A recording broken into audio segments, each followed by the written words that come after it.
Are you prepared to die, Agent Raphael? No, not quite yet. That's a shame because it's going to happen. Let me just go over there and turn on my laser.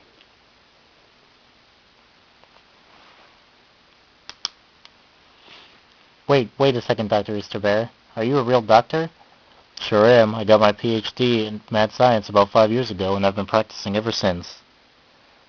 So you must have some pretty well-established views, since you are a man of science, about the nature of science. Yep. I'm curious to get your opinion then. What do you believe the purpose of science is? Well, I think that science aims at describing the real world. Allow me to articulate my point. First, I believe in what is known as common sense realism.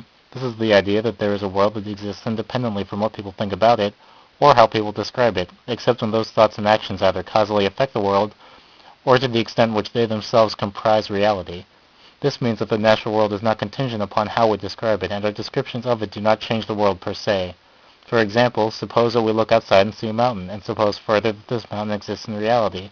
Then no matter what we call it, or how we describe its geological origins, or any number of other things that we can say about the mountain itself is not changed or in any way affected by our designations and theories. When I say this, I don't mean that the theories and designations are not real things, only that they do not impact the parts of reality upon which they have no bearing, which is what I mean by the caveats at the end of the statement. To this, I would add that it is a rational aim, and an aim toward which scientists actually strive, to describe and otherwise represent reality, including descriptions of unobservables. Interesting, but there is a potential problem with this view.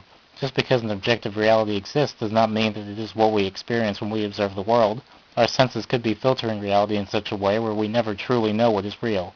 If this is the case, then the fact that there is a real world has little consequence for our science, because if all of our knowledge comes from our senses, and our senses filter out the real world, then there is no way for us to access reality.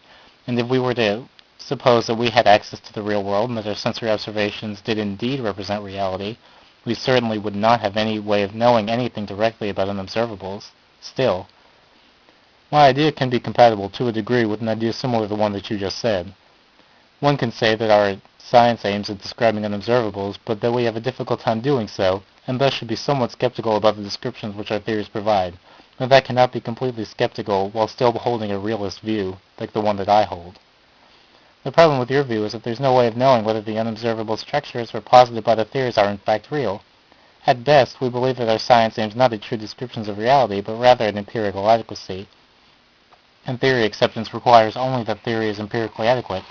But when I say empirical adequacy, I mean that what the theory says about observable phenomenon is in fact true. So our acceptance of a theory is not based on how true we believe it is, but rather how well vindicated our predictions are by empirical evidence. This view is called constructive empiricism. Is that particularly different from my view? If a theory is roughly true, then its predictions about observations will be empirically adequate as well. That's true. The difference is that you take the step from empirical adequacy and assert that theories are true, whereas I remain agnostic about whether unobservable things that the theory describes are in fact true or just useful postulates. The reason why I maintain this agnosticism is because of the epistemic difficulty we confront when speaking of unobservables. We cannot rationally believe unobservables to be real if we have no means of knowing their reality.